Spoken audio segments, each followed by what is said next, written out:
Hi,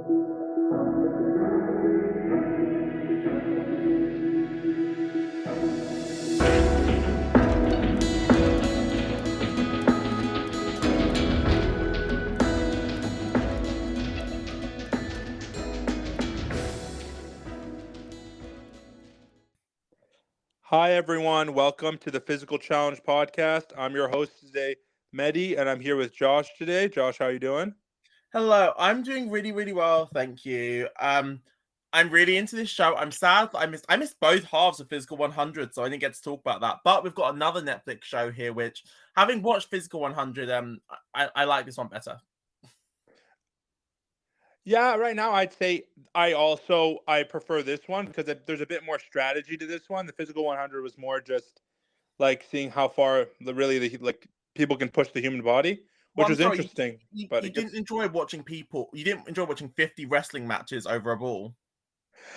it was entertaining. Like maybe the first three were, and it just got repetitive. So other than with most of the challenges in that show, like usually the first one hit, and then the rest were kind of like lacking. They could have really just sped through a bunch of them.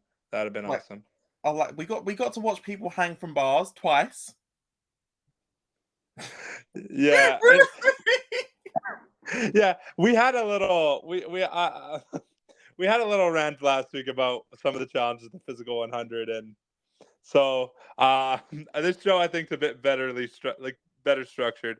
So let's just tell them what we're watching today. We're watching I think it's called Laws of the Jungle or Law of the Jungle. Yeah, It's Law of the Jungle. I think there's a direct. I'm not entirely sure. Yeah, so this is a Mexican reality show, which I'm very into.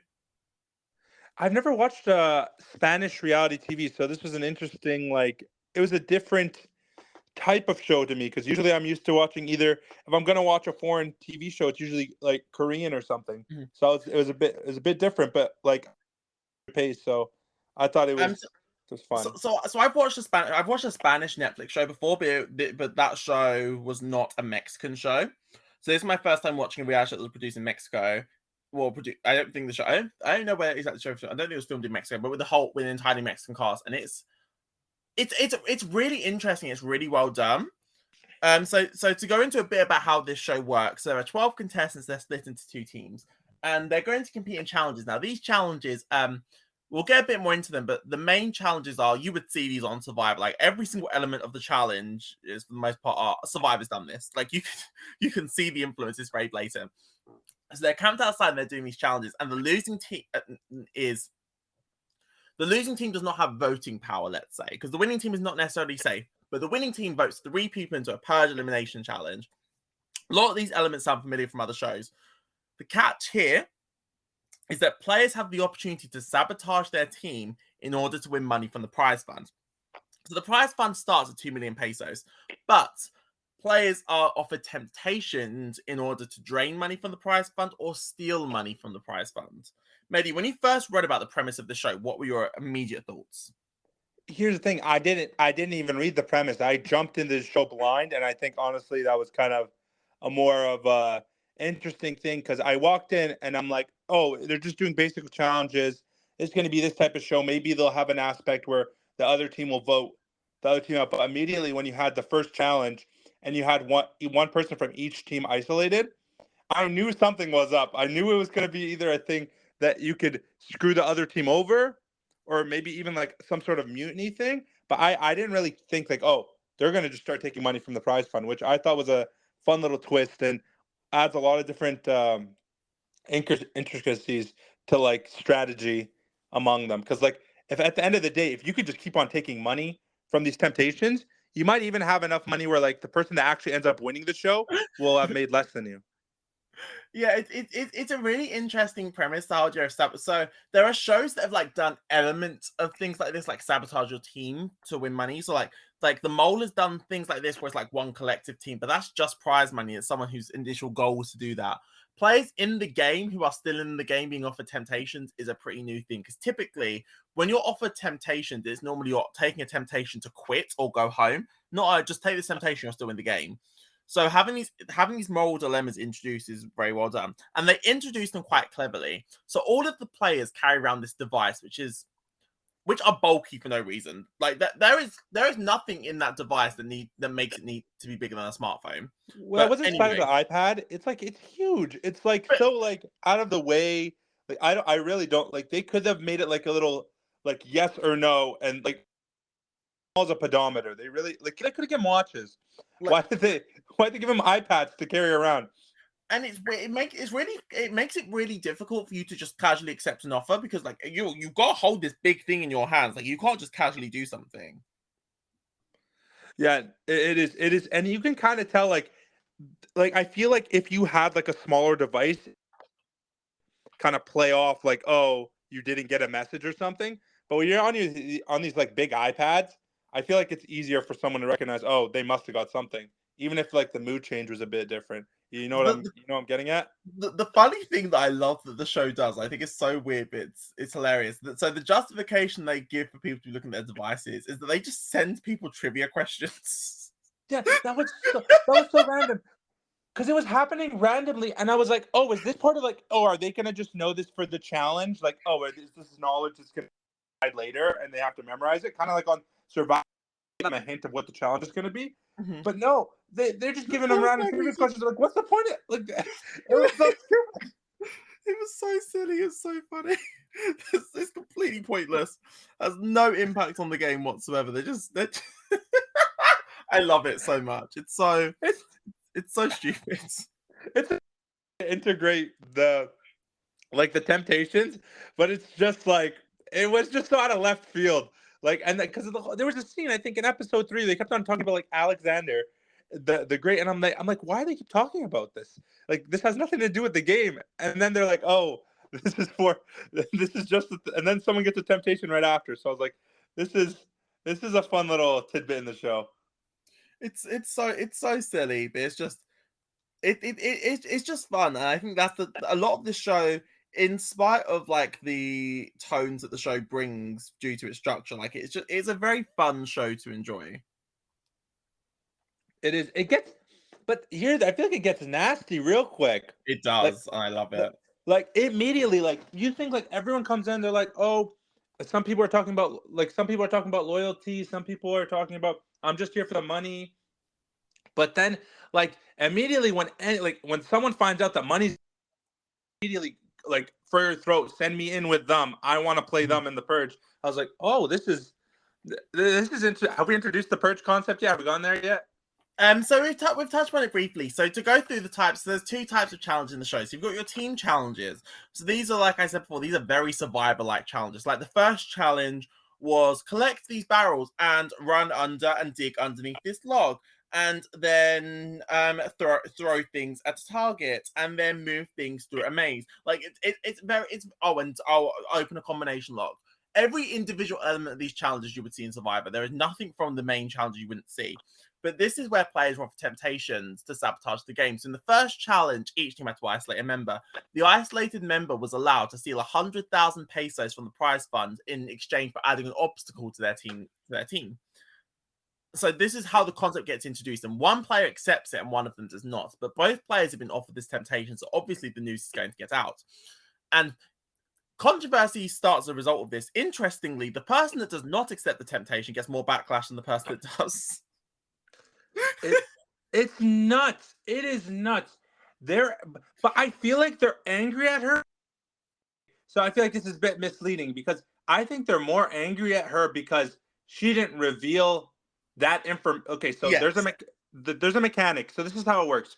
We'll have a main challenge between the blue team and an orange team. The winner of that challenge is safe, and they have the power to choose who on the other team goes into purge, which is the elimination round. They Mhm. get to send 3 people in. But they have this period in between, go to the other camp and kind of like talk to them and try to convince them like not to vote people in. So because those 2 people, the person that was isolated from the blue team and the person isolated from the orange team, did do different things. The person on the blue team knows this. She doesn't share that information before they go and talk to the orange team. Instead, she keeps that information till after they come back, which in turn kind of leads them to say like, why wouldn't you tell us this? We could have like thrown this girl under the bus, and then she could have got voted in, because the mechanic is actually the team that wins either someone on their own team or someone the team into the purge. It just depends who's the biggest vote getter. Yeah, in, yeah. in the thing. The show's language is very weird because they keep saying that the winning team is safe, which is not true. But because they implied it, it took me a while to clock that they could vote for their own team. Because originally I was wondering why would she want to share the information with you? Because it's not like anyone from their own team can get voted in. And then I learned that they could. And because 3 people go in and everyone only gets 1 vote, like 1 vote is enough to send you in. Like one vote in the worst case scenario is going to be enough to put you in a tie situation at any single stage. So it only takes 1 person to cause some real damage here. Yeah, it's interesting that you're competing for the power to control the game and you're not actually safe. I wonder in a world where we've watched the first 3 episodes of this. We don't know how the show plays out. I wonder in a world where team switches happen, for example, if people would be more likely to vote their own team members in. You think they're gonna? Here's the thing. Do you think they're gonna swap? I think there'll be some kind of I could see like 1 person from each team switching, or if the teams get too lopsided, I could see like 1 person moving over, something like that. I could see. I don't think it'll be, and I also imagine because it's a Netflix show, the finale is gonna be really janky because every single Netflix reality show ever will always have a really weird conclusion, and the finale never makes sense. Yeah, that's what I've noticed actually. If like the offhand, the trend is the mid portion is good, the beginning's usually good, but they usually flub the ending, and there's some controversy. Either the finale wasn't fair, or like some production issues. Because like as we talked about last week, me and Eddie were talking about it. Like the Physical 100 had some controversy because like the guys like but and then they like had the producers had to put out a whole thing about like, oh no, this was fair, blah blah blah. So I'm like, it's really like hit or miss with the finales, and that's one thing I like. That's why like regardless of who wins, kind of doesn't really like disrupt like my enjoyment of these types of shows, because like I'm already expecting like kind of a crappy fine. Like, what do you think they do in the finale? This is why I like that we did the first 3 episodes, because we can kind of speculate what they did before like giving any thoughts on it. So I anticipate the finale is gonna be some kind of weird challenge. Just I think they'll get down to like maybe like 4 people. There'll be a challenge where like the losing team gets eliminated, and then the final 2 will do some kind of battle, or the final 3 will do some kind of purge. Which, on the topic of purges, I think what we should do is let's play a cute little game. So what I'm going to do is we're going to do some Snog, Marry, Avoid, as we call it here in the UK. So I'm going to remind you of the 3 purge games. I would like for you to first hear your thoughts on them, and then I would like for you to Snog, Marry, and Avoid the 3 purge games. So in round 1, the 3 contestants up for elimination had to play Jenga to stay in the competition. In round 2, the 3 contestants up for elimination had to throw wet beanbags onto a target that had a spring on it, trying to balance them on there. Did it have to be wet? Is that a thing? Because like I saw a guy like in the challenge, he wet it. I only saw them wet it once, and I thought it was like, is that like an advantage to wet it? I didn't know. I would imagine so, because it would stick to the platform. I'd imagine it would fall off harder. Oh, okay. It would have more grip. Oh, and then the 3rd game, which is balance 4 nails on a piece of string. Thoughts on these games? Let's hear your Snog, Marry, Avoid at the 3. Okay, so this is just KMF, right? Yeah. UK version. Yes. Okay. I'll be honest. I kind of liked all 3 of these. They're very equal. Also, they're very balanced. So there's no gender disparity, because usually when they were thinking of throwing people into the purge, they're like, let's get rid of the 3 guys. Like oh, like if we put a woman in there, she's probably gonna lose. It's like no. Like if you look at all of them, they're all evenly balanced in a way which like anyone can win. You don't have to be like an Adonis or like a fitness trainer to like kill these challenges. So I would. So sorry. What are the? Sorry, just so I get it right. So you've got Snog, Marry, and Avoid.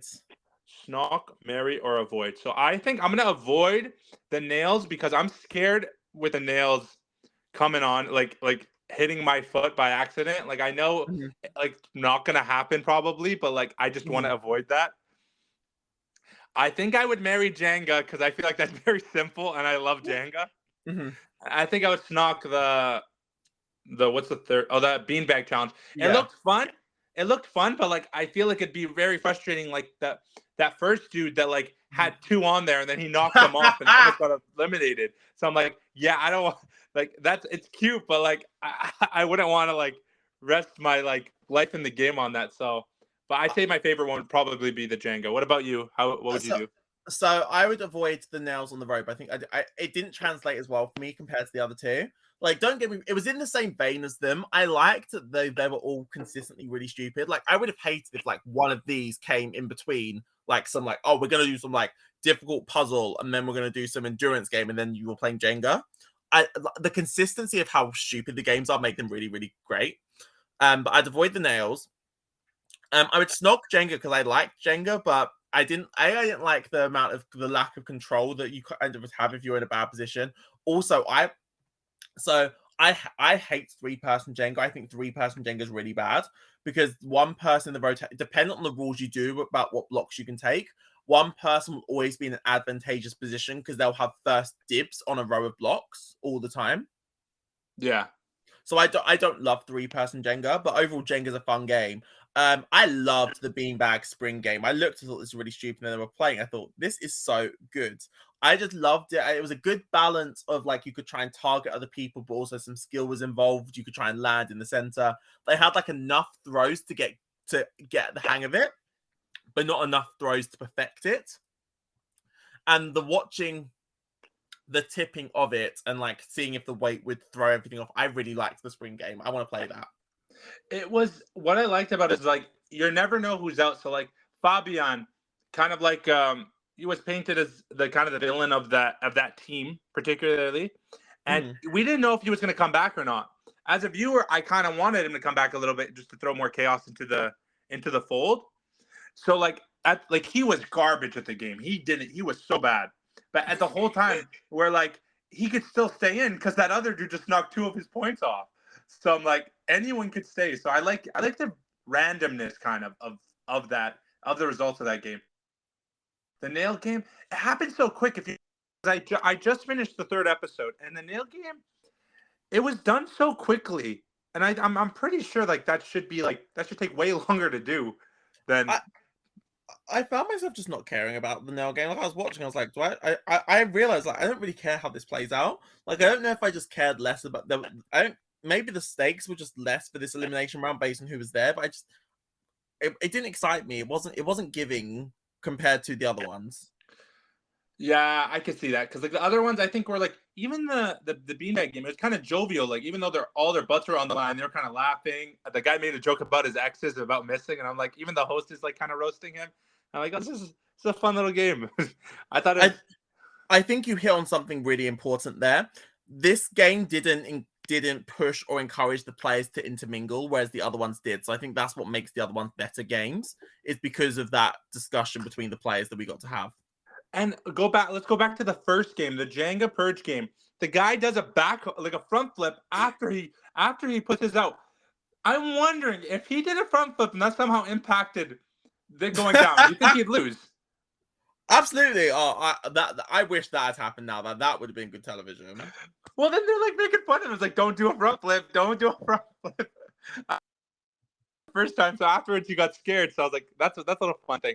One thing I'd like to touch on. Okay, so we've established after the first challenge, one of the contestants on one team took the money and another contestant didn't take the money.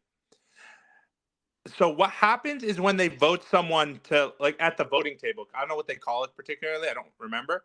The meeting, I think it was. The meeting, right? So the two teams are opposed to each other in a space. They're sitting down, and basically, the contestant that didn't take the money, the woman on the blue, calls out the woman on the orange immediately.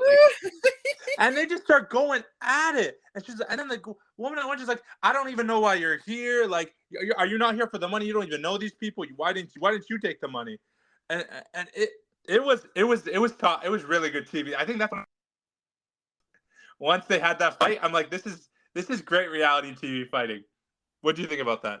It was so good, and the way that they didn't even know the information because one of the contestants had accepted the bribe to text over, so the information had by this fight gotten through, And the people you were expecting to fight, I was watching the argument and I was immediately like, why are these two people fighting? Why are these people?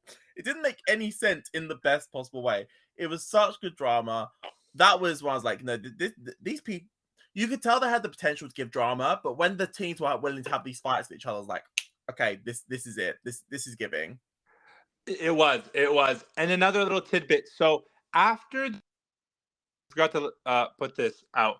Have a screen, like they have like a little screen that the host will say, these are the bribes that were offered to you. These are the ones you've accepted, and this is how much money is taken off the prize pool. So like each time, regardless if you survive the purge, you know that like the person leaving is leaving with some sort of money usually. So like you're just seeing kind of like the prize pool like dissipate, and that kind of puts onus on the players to be like, okay, I need to be more selfish here. I got to make some money before all this runs out. So that was, and it means that people can comfortably just steal money, and if you don't get caught stealing it, you don't have to tell anyone. No one's going to find out. Which is great. And the challenges are really well structured for this. The second challenge was a really good example for this. Like every single station of the second challenge, there was a clear way there could be a sabotage. Not everyone was offered one. It was very blatant. Like when there was like a section of the challenge, we had to use a spanner to undo bolts, and it was very clear that one of the sets was harder to undo than the other. So if someone started doing the harder set, they may not have realized it's harder, or they may have been tempted. Or the keys, the keys were different colors, so maybe there could be something there. Like the challenges are very well set up, so every single player is presented a clear opportunity to sabotage it. And another component that's quite interesting is sometimes they don't tell us if someone has been tempted. Correct. They'll just be like, okay, they'll have the contestants speculate whether that's why they were tempted is why. But usually we don't find out, okay, maybe they were just garbage at the challenge.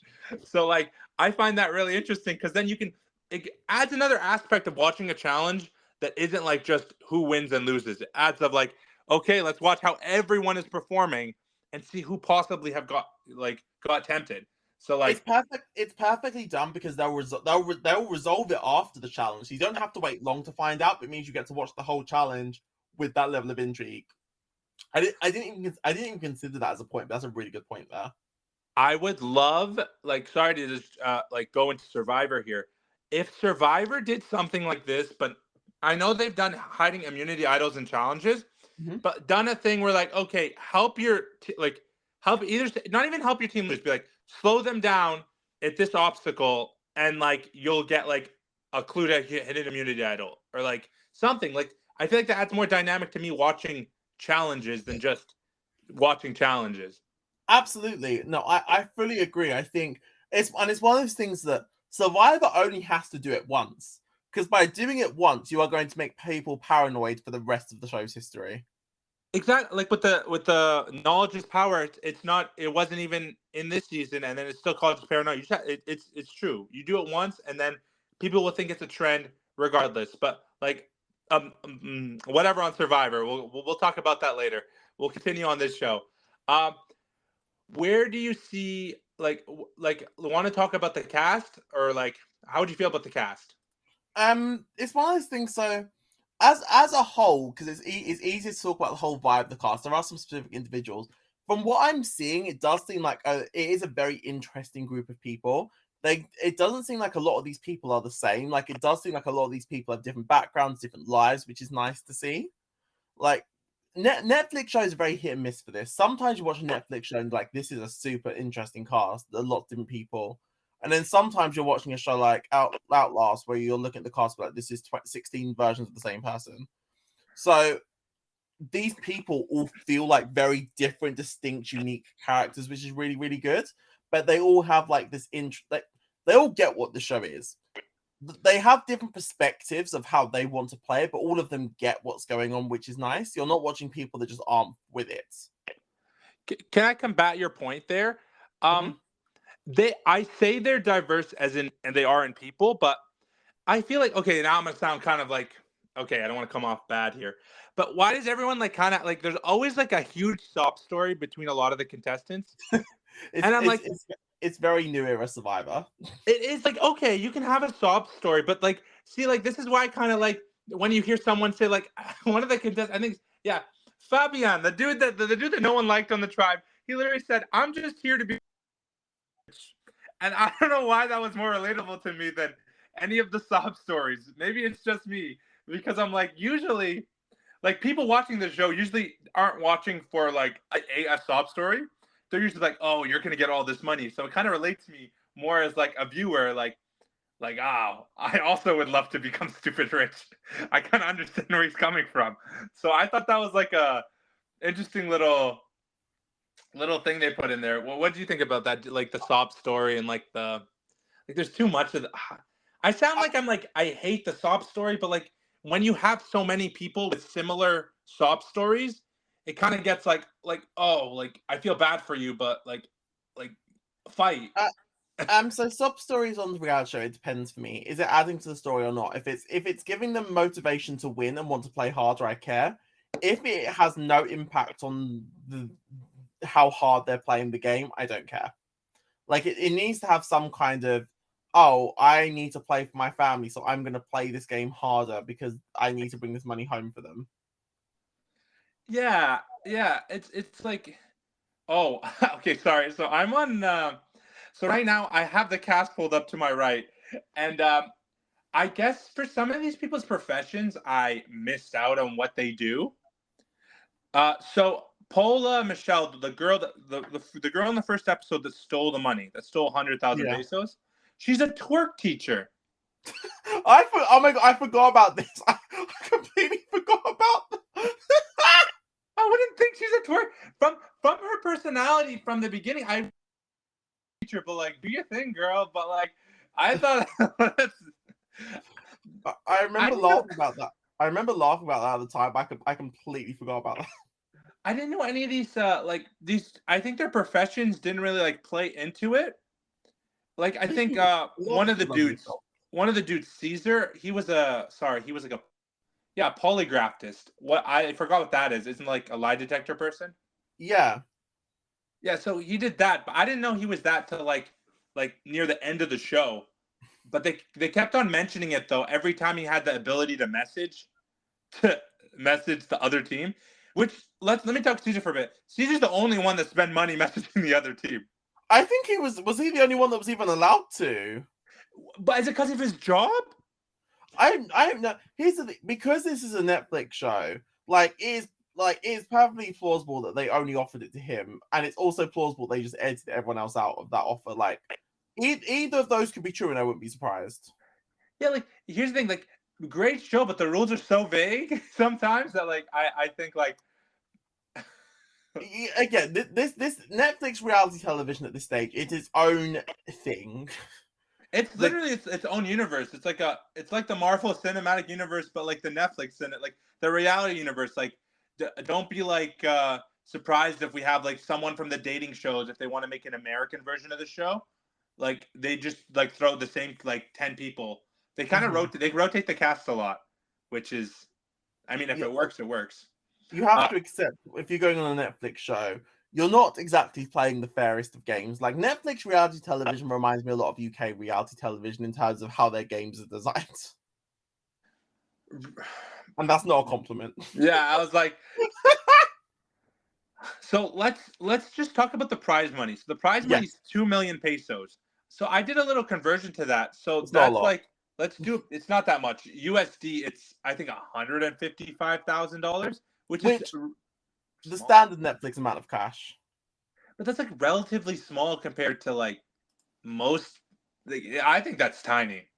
Like that's cuz and then because when they do usually they do the temptation and I did $100,000 and that's only like 5 grand. So I'm like I don't know, like the disparity is very like I wish it was more money, but at the same time, there. Do you think that's like is that going to make the gameplay? How do you feel about prize money in terms of like how hard people play? Do you think people play harder for more money? Like I think there's like a peak of it. It gets to a point where adding more money does nothing. It's because people are going to play harder for $250,000 compared to 100,000. Also, if you was compare like 10 million versus 5 million, there's gonna be no difference. So it's very much it's going to vary based on the type of person, and there definitely is a ceiling of it. It just the more people who view the money as life changing, that's the thing. Like if the money, it depends. If like because playing for life altering money and playing for life changing money are two different experiences. Like if I was going on Survivor UK now for £100,000, I care a lot less than if I played back in the day for £1,000,000. If I went on now, I'd be there for the experience. If I was playing back then, the money would be the priority. So the money's nice, but it depends on people's situations.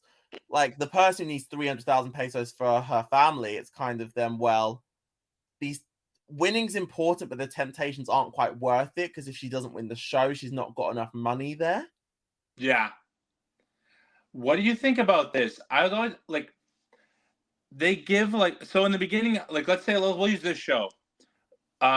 They give them not an exact number, but they give them like a range of like what the prize money could be, and they kind of like incentivizes them to play hard, but then there is something through the game where you can like have a check stop to see how much prize money is left, kind of like I because it once out, I feel like they're going to start playing hard. Like, do you think they're going to start playing like less hard once they find out a lot of the prize money has been diminished, or they just going to be like, we need to get every dollar we can? I think the hard thing here is I think some of them are assuming that more money is just, and we heard that when some of them said how much money they think's left, they think there's less left than there actually is, because they think the money's disappearing at an alarming rate. I wish that like each episode they got told how much money was left in the prize fund, because if I remember correctly, the purge players only learn how much the most recently eliminated player took, right? So they don't know the how much money is left in the bank. If the cast knew the total amount of money each episode, I also think it would lead to more discussions and querying about, well, there's an unaccounted for $50,000 who took that peso, sorry.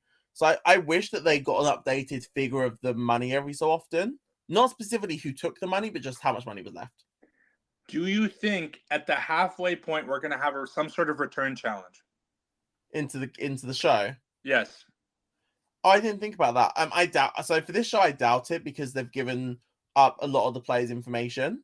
So I don't think this show would.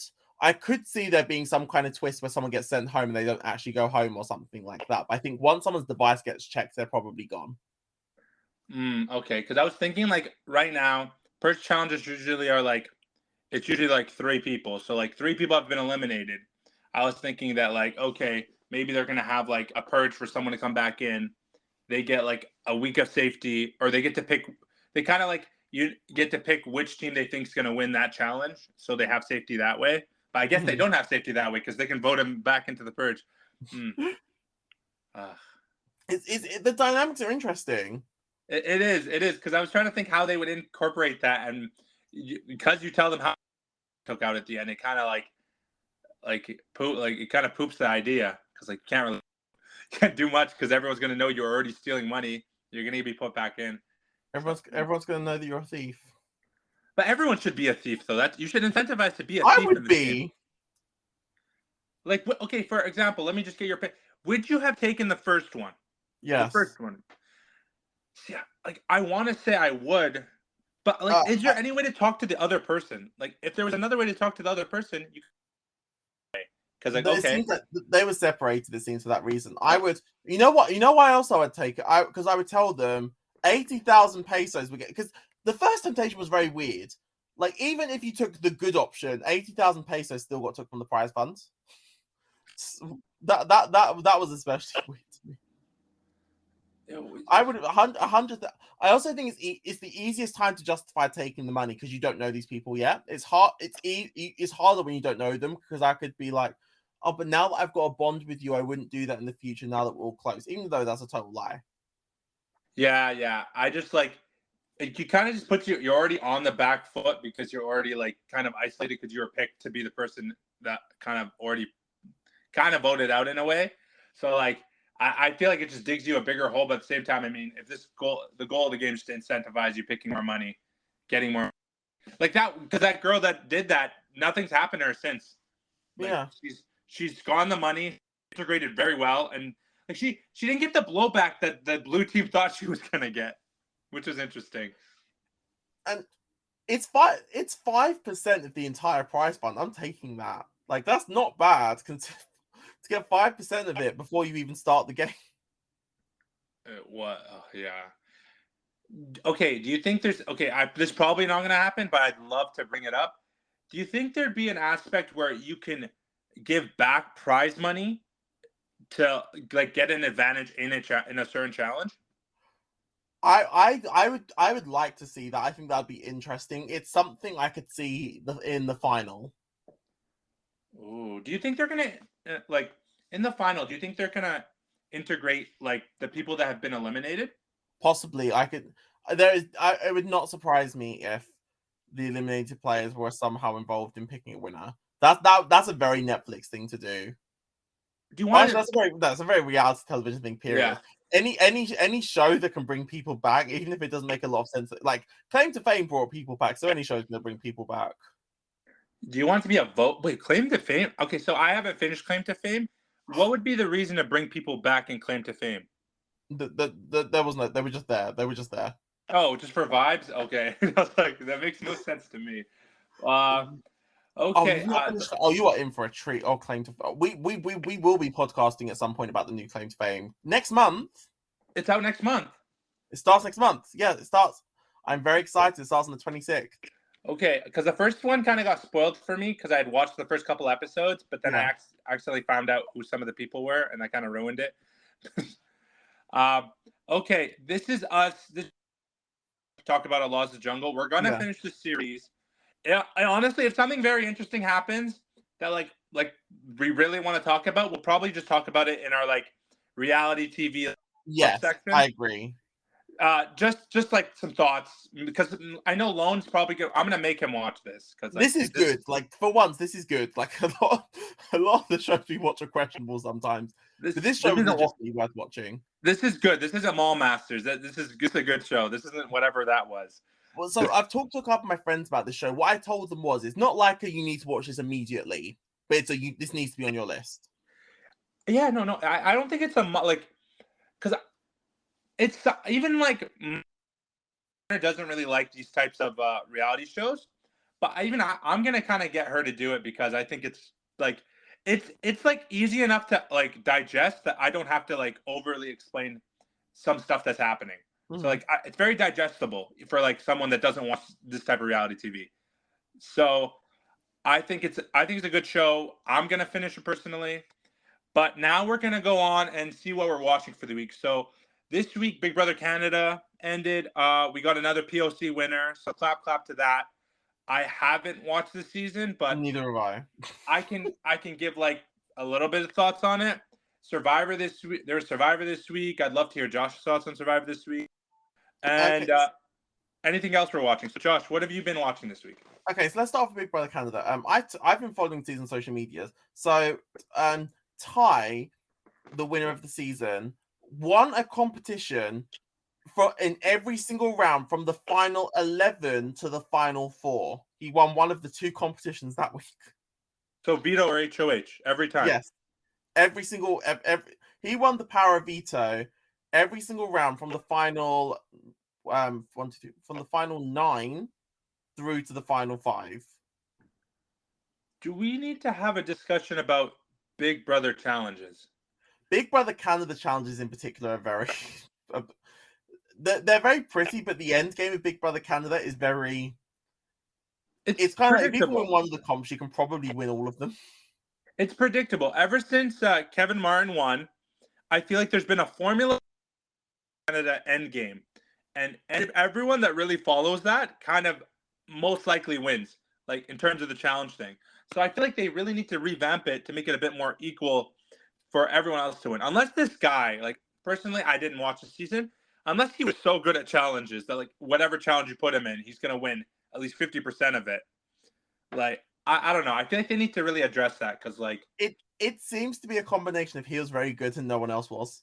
Oh, like I think it was both simultaneously. Well, one thing about him is I know a little bit. So I know in the middle of the game, he like, this is kind of an unlikely winner until leading up to that point because he was kind of in the big drama. He was kind of down pat. I think like when all that Big Brother Canada drama was happening a couple weeks ago. Yeah. So I think like he did his best. I'm happy we have another black winner. To be honest, we need more POC winners. I think that's good for the game. That's good for diversity. We just wish it was any of the others that's not him. The thing is more like just seeing him win. More people are gonna apply. But okay, like I'm like my black friends like okay, I see someone win like that looks like me. I can apply for this game. So like I like that. So that's always fun. What about Survivor? Have you watched Survivor this week? I have, yes. Firstly, I'm glad someone won the last gasp. It was clear that they brought the greats lower this time around because I hated last season when 2 people won this challenge. This challenge is like they had no plan for last season when it comes like they like clap. That's hard. I don't know how like they did that, but like they needed to do something where like okay, you guys have to go underwater. Whoever holds their breath longest. Exactly. Like that's it. That would ended it. That would ended it in a minute. They should have done it once there was 2 people left. To be honest, like once there's 2 people left, like, okay, who can hold their breath underwater the quickest? Sorry. Do you remember that was the same episode as well? Where was it Cody that had the choose your champion advantage, so Cody was also safe? Oh, that was a shit show. It was very okay. It was very Survivor 43. That would have been okay. Like that, even the choose your event. If they just had one winner, if they had one winner and he picked it, you know what? He picked it. But having 3 people immune at the time was kind of ridiculous. Can I have my thought? I'm not feeling this season anymore. I don't know what's up with this season. It's better than 43. There's aspects of it I like better than 43. There's the cast I like better than 43. But there's parts of 43 I still think like are a bit better. But I don't know. I like Jesse. I thought he was fun to watch. So it's okay. We all have different tastes. You don't like Jesse. I know why you don't like Jesse. But I enjoyed Jesse. Him losing fire making. Oh, I'm sorry, I enjoyed that moment. I can't like. I did not hate Jesse, but like it felt like a good end to his narrative. I could see that. I could see that as being like the moment where like his story ends, which it was all right. But more on this season. I just don't like. I don't know if it's the strategy being like just so like. Is Survivor getting basic. Dull? Is it just getting dull? It seems like very basic to me. It's not like the game isn't evolving. It's kind of the game has been. The entire merge has had the same one strategy the whole time, and I'm finding it interesting watching this one set of gameplay evolve. But almost the entire merge has just been there are these 3 feuding groups, and it's just seeing how the battle goes between them. But hasn't it just been one group kind of just prevailing every time? Yeah, it's been 3 groups, and it just happens that one group is in a really good spot. It happens. Like, I love them. I'm beyond. I love those. Like, I like those 3, but like, it's just some like maybe it's a thing like when you're only watching from the outset, you kind of find it frustrating. But no one ever attacks the 3rd group when there's 2 battling factions. So like, I can finally kind of see where the story's kind of going. So like, I don't like too much like. It's Survivor. There's some predictability in there, but don't you kind of want like something to throw you off? Like I don't like knowing kind of where every vote is going, if you know what I mean. I'm enjoying it this one time. I never want to watch this again, don't get me wrong, but I'm enjoying it.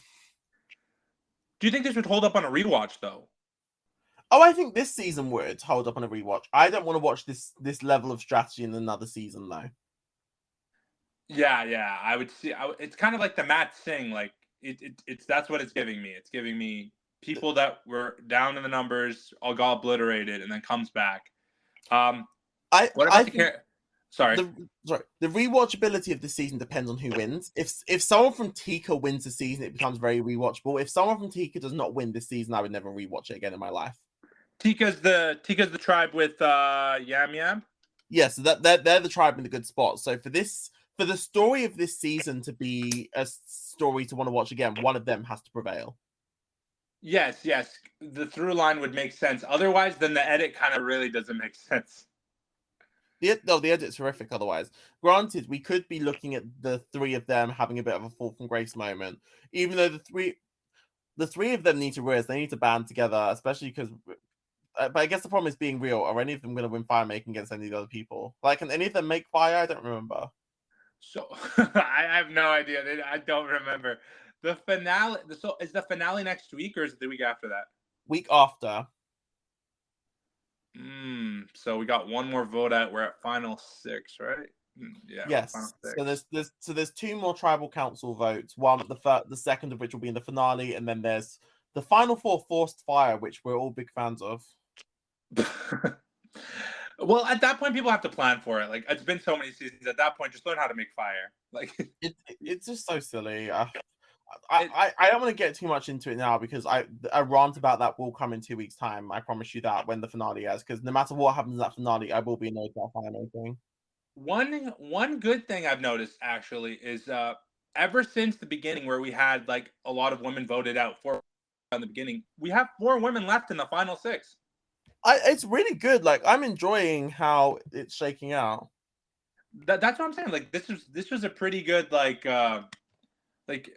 I know there's a lot of outrage when that happened, where like it was 4 women had went out at the same time, but I'm liking that it kind of evened out at the end of the day, and hopefully we have a good end stretch. I honestly, most Survivor finales are very formulaic, and you kind of can tell who's going to win, except for last season at the start of the episode.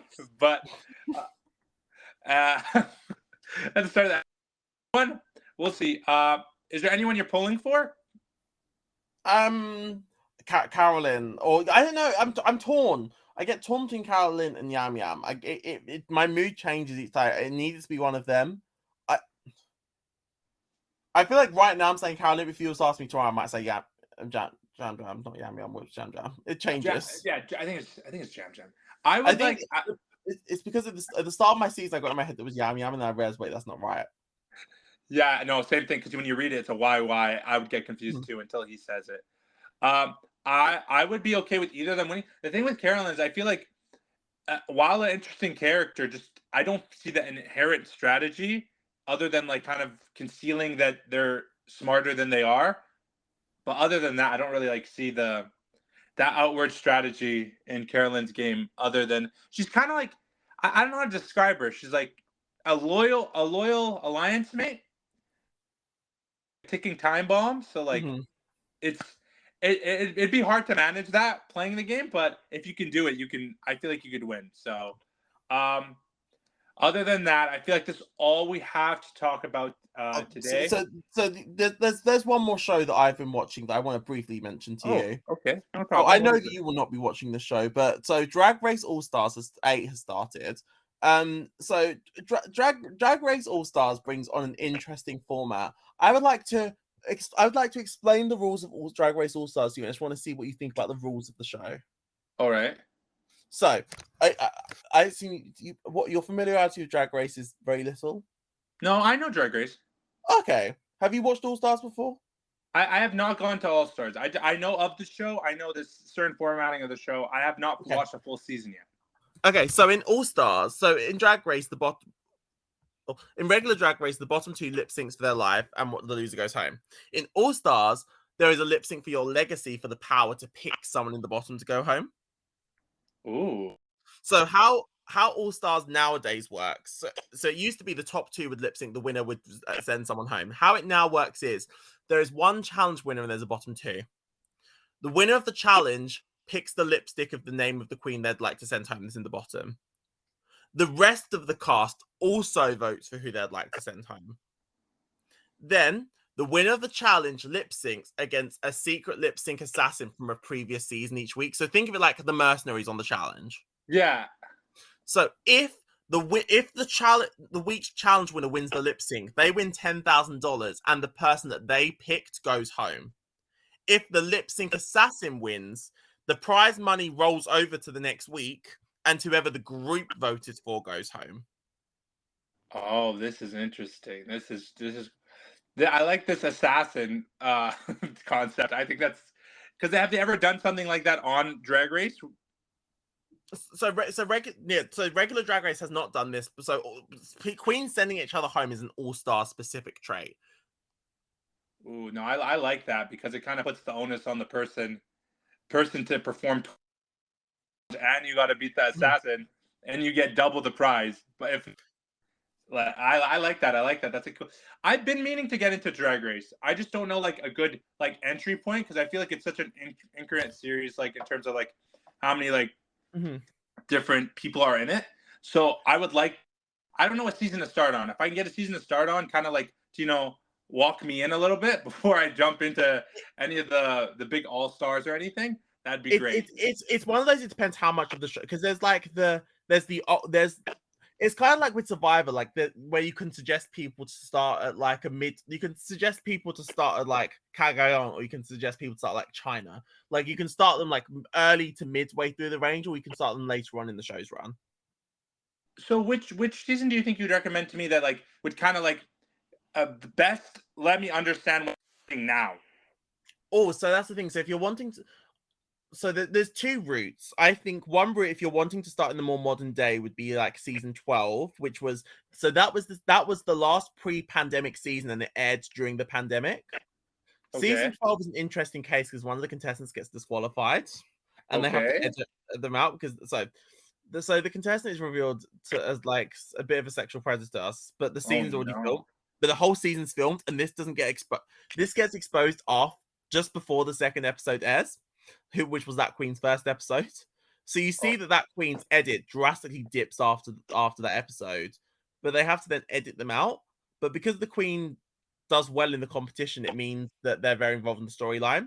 So then they have to give storylines to some of the other queens. So the good thing about that season is that the edit is well distributed because the production team is forced to do so. Yeah.